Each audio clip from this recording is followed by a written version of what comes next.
Untitled by Jay. So I thought it'd be fun today to share my review of 4 of Dior's foundations and guide you in choosing the right foundation for you, what I like about certain foundations from Dior and what I don't like, comparing price, volume, all that. So if you're into it, don't forget to click the like button below and keep on watching. Today's beverage, as you may have guessed, is champagne. Cheers! I have 2 Dior foundations with me. The other 2 I will put photos of, but I have tried all of them and one more I have at home. To give you a little background before I get started is I have dry skin type, not oily, although in hot weather I do get oily around the forehead area, a little bit around like the smile lines area as well. So just keep that in mind when I give you these reviews as well. But first I would like to go into the Dior Forever Skin Glow foundation. That is this one right here. And basically this one, to give you an idea, is 30 milliliters. So it's exactly 1 fluid ounce and it retails for $64 Canadian. The Dior Forever foundation looks exactly like this, minus the Skin Glow title, and it's the exact same price, same volume as well. So I actually owned the Dior Forever foundation and I have returned it. I rarely return makeup unless I really don't like it. I always will try and just use it up until it's done, but for that foundation I had to return it. I honestly just found the coverage was nice. It's probably medium to full, but I just honestly found it was way too dry on my skin. It really exaggerated dryness, and at the time when I bought it, it was spring coming into summer, and I really just felt like it was just not flattering on my skin.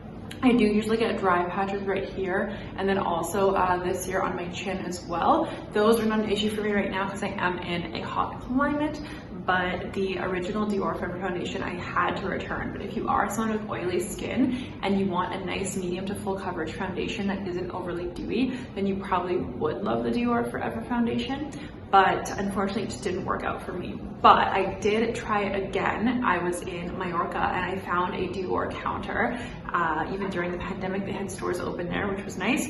And I grabbed this Dior Forever Skin Glow. This is in the shade 3W0. It is the exact foundation I'm actually wearing for this video right now. Now, I am in the Maldives and I was sweating a little bit. I've had this on for probably about 5-6 hours now. So you can see the texture, the consistency of it is quite kind of like glowy. I probably could have blotted a little bit, but I didn't. And this though is the Dior Backstage Glow Face Palette highlight, by the way. I do have a detailed video swatch review of that palette as well. I'll link it down below if you're interested in more Dior. But overall, I do really love the Skin Glow foundation. I find this works perfectly for me because I have dry skin. Honestly, it's so glowy though that I do find I need to powder parts of it. I do love a nice glow on the skin, but there's a difference between a glow and then looking like a little bit oily. It's like that fine line, you know what I mean? I'm always like right on the cusp. But for this foundation, I do find that I like to powder my forehead. I also powder high traffic areas. The consistency of most dewy foundations, including this one, is that if you do touch your face, you're gonna feel like a little bit of tackiness, and there's gonna be kind of like, there's gonna be like a little bit of product, like oily feeling on your fingers. Not oily, but like there's gonna be some product that comes off. It's not like the Estee Lauder Double Wear where you touch your face and it's like nothing. It's like you're not wearing anything. The Forever Skin Glow definitely will leave a little bit of a feeling on your hands. For that reason, that's why I set the high traffic areas of my face, such as the chin, the jawline, you know, if I'm hugging anyone or wearing a sweater or whatever. Also the forehead, just to get rid of any sort of shine, and then just these areas here. So I basically just leave this area of the face and just my nose. I really love this foundation and I highly recommend it. It does have this pump as well. It's a little bit dirty, sorry. It does have a pump, which is great because who has time for foundations without pumps in 2021? I'm sorry, I don't. 100% recommend the Dior Forever foundation. It's pretty much like a full coverage foundation. I do recommend, the Forever Skin Glow if you are dry skin, and if you are more of a oily skin type or even normal, you might really love the Dior Forever foundation. If you are oily though, I really do not recommend this Forever Skin Glow foundation. It's gonna be way just too like, it's gonna be like too glistening on your skin and you're not gonna like it. Okay, so next let's go to the cult favorite. This is the Dior Backstage Face and Body Foundation. I don't have it with me, but I do have a bottle of it at home that is almost empty. I'll put a photo of it. And this is a very unique foundation. This is a lower price point for Dior. Most of their foundation is known for being at least $60, $78 even for the Airflash 74, 78 Canadian. But the Backstage foundation is in a very unique kind of squeeze tube bottle. The only thing with that though is you have to be really careful if you are taking this in any sort of travel bag, because it is a screw top. So if that comes loose and the foundation squeezes, you could get leakage all over your makeup bag. So just be careful with that. If you are traveling with the Backstage foundation, keep it in a plastic bag. If you have a bougie makeup bag, do not just leave this laying around in there, because it could just make a mess and explode. I had it happen one time. It was leaking a little bit in a gym bag, but since then I made sure it was always tight, and it was I never just traveled with it. I just leave it upright on a vanity.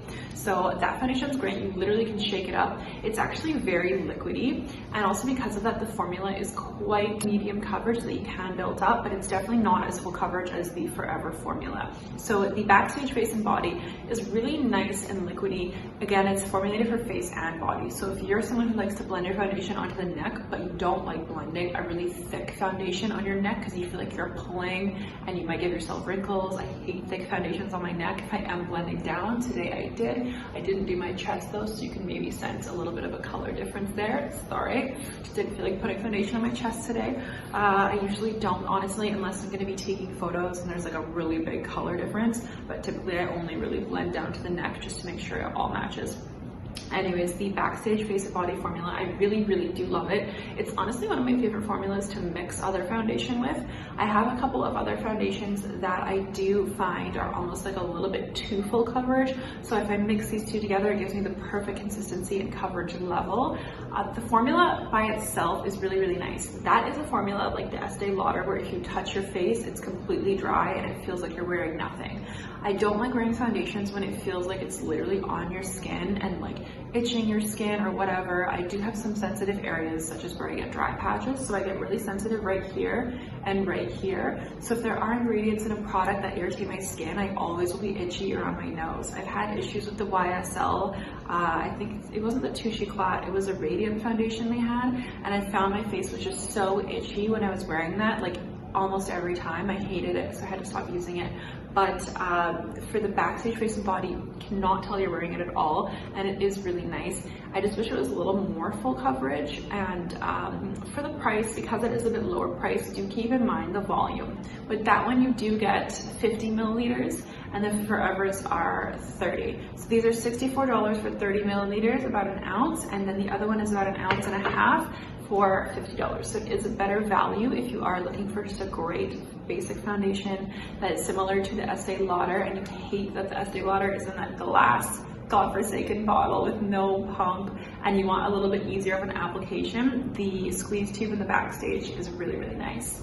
And I do like that foundation. I probably honestly won't be rushing to repurchase it anytime soon, because I have a couple of others that I would like to try. But first, I really just want to use up what I have, because I just had way too much foundation at a certain point and it was just feeling like very wasteful. So for now, I'm just using what I have, and while this matches my tan skin tone right now for being in the Maldives, I'm just going to keep using it. Okay, so lastly, closing off with the Dior Airflash foundation. It's a little bit beaten up from traveling with it a few times. This took me forever to try out because I was so put off by the price point. Crazy, but I will say that this is also 70 milliliters. So this is more than double the volume of the Forever and the Forever Skin Glow. And a lot of people are like, oh, it doesn't last long. It's like an aerosol. It's gonna run out so soon. I've had this for so long. I bought this in the beginning of the summer. I haven't used it every day, obviously, but I think it's like just half gone now. It has literally like an aerosol spray, an aerosol spray pump on the top. And honestly, this foundation is completely beautiful, and everything you hear about it being amazing is completely true. I'm so happy that I bought this. It literally looks just like it melts into your skin. It's medium full coverage. It's perfect. It's gorgeous. I love it so much. I would say that comfortability of wear, it's definitely amazing. I would say this is probably the heaviest feeling, then the Airflash, and then the Backstage Face and Body. Now, of course, with coverage wise, you're also gonna get, this is the most full, the Dior Forevers, the Skin Glow and the regular, and then the Airflash is next, and then the Backstage Face and Body. So I would say this feels almost like the Backstage Face and Body in lightness. However, if you touch your face, it's still gonna give you a little bit of that like product feeling left on your fingertips if you do like a little dab on your face. So that's the only thing with this one, is it's not gonna be like completely invisible and weightless, but it honestly just looks so stunning. And it looks like if you're not having a good skin day and you want a good skin day, just like wear this. And it's just honestly perfect for full glam. It's perfect for like everyday perfect skin. Some foundations are really only good if you're doing like a full glam look and you just really want that full coverage. Other foundations such as Backstage are really only good for like every day with like little makeup, and you really just like don't mind if some blemishes are showing. This is just really good all around, and I really love it. I'm not wearing it right now because this shade 321 I think is the shade. It's just a little too light on me at the moment, so I'm just tanned, so I'm just waiting to be able to use it again, but I love it so much. Okay guys, those are my 4 Dior foundations reviewed in a pinch. I hope that this video was helpful for you. If you do enjoy this beauty content, don't forget to subscribe to my channel and give the video a like as well to help the algorithm, and I would love to see you back here. Hope you're having a wonderful day. Cheers!